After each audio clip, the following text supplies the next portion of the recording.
We liked Michigan. We said whoever's more committed to the run in the Ohio State-Michigan game has won 21 straight. It's now official. It's 22. They both averaged about the same yards per carry, but Michigan once again was more committed. Ohio State came into the game as the 8th best rushing team in the Big Ten, and Michigan prevailed, as we thought. There's always a silver lining. Isn't this a good message for life? Even in the darkest, bumpiest, ugliest, most turbulent times, there is always a silver lining. With Jim Harbaugh off the field, they are 6-0. In my opinion, Georgia is not undefeated if Kirby Smart misses 6 games. There's no way Alabama's 11-1 if Nick Saban missed 6 games. They were lucky to beat Auburn this weekend. Texas, no way they're 11-1 without Sark play calling being part of that offense. Washington is not undefeated without Kalen DeBoers on the sideline. Yet Michigan is so good, they're 6-0. And that would make me propel them today to the number 1 team in the playoff rankings. And that is huge, because what nobody wants to do is face Georgia or Oregon first. That number 1 spot matters a lot. I think toe-to-toe, Oregon may be the best team in the country. What you want is that number 1 ranking so you can face Florida State with a backup, or Alabama with a weak quarterback, or Texas, who's very talented, but it's Texas. They stub their toe a lot. To me, the only reasonable fair argument is Michigan number 1. Oregon's got a loss. Texas does. Bama does. Georgia? What would propel you to vote Georgia over Michigan? Who's got the most impressive win? Michigan. Who's got a first-round quarterback? Michigan. Who went undefeated without their coach on the sidelines? Michigan.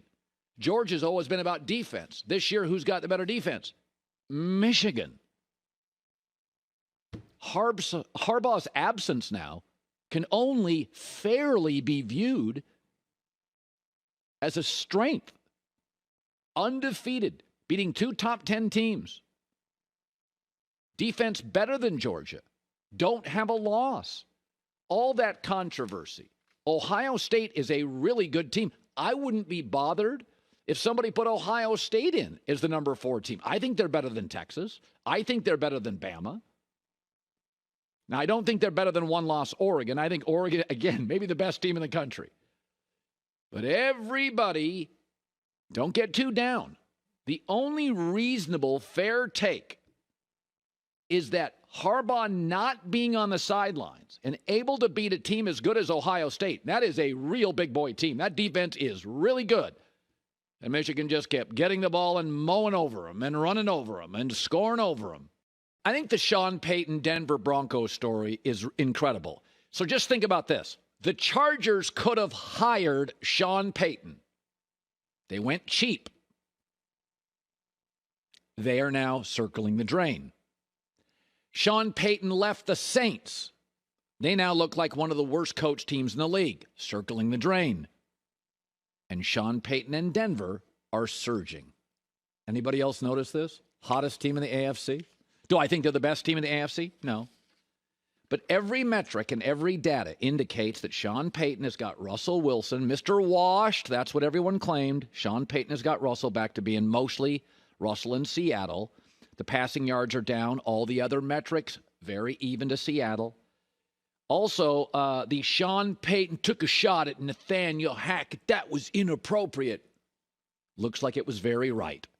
The Jets are an unwatchable Nat Hackett tire fire, and Sean Payton has won 5 straight. You may not have liked his opinions. They weren't wrong.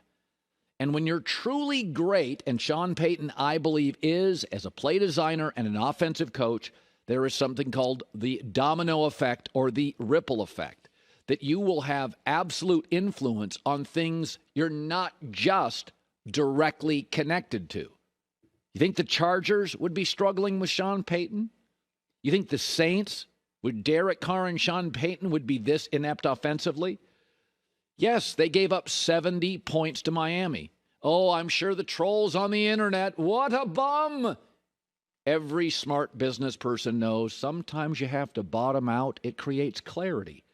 And that created clarity. In their 5-game winning streak, they've given up 80 points total. When you watched that game yesterday, it was the defense. The defense was like physical and nasty and pushing Cleveland around. 4 of their 5 wins, by the way, have come against teams with winning records. Like a Kansas City's mixed in there. It's a real team. It's a real team. Sometimes you have to bottom out. They did against Miami, but Sean Payton, I said it before, this was a big lift. Way bigger than he probably presumed, and I don't think Russell Wilson is the perfect quarterback for his system. I think it's pretty difficult. This is not his ideal quarterback, but he's making it work is what great coaches do, and the ripple effect of Sean Payton, the Chargers, the Saints, even the Jets now. Yeah, the Jets took that coach. That's a ripple effect. Efficient, buttoned up, low turnovers. Isn't it amazing, too, in the NFL? It's crazy. And I don't think Denver feels like a playoff team, but when you get the quarterback playing well in this league, isn't it amazing how good the other players look? Go back 1 year. And I was guilty. I was like, Patrick Surtain's their only good player. And then I'm watching him yesterday, and Cleveland's a physical team, and Denver was more physical. The safety, Simmons is great. I love both.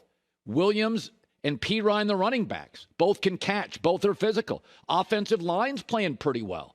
Jerry Jeudy. Mims was a great draft pick. Now, he's going to be a little inconsistent, rookie receivers are, but he's explosive. Their backup tight ends making great plays. That's why I say there's only one player in the NFL, one position quarterback worth more than a point a game. If you get that right, nobody talks about drop passes. Hi, everybody. Thanks for watching. Subscribe here to get the latest from the show. Also, be sure to check out more of the best clips from The Herd or go watch a few segments from other shows on FS1.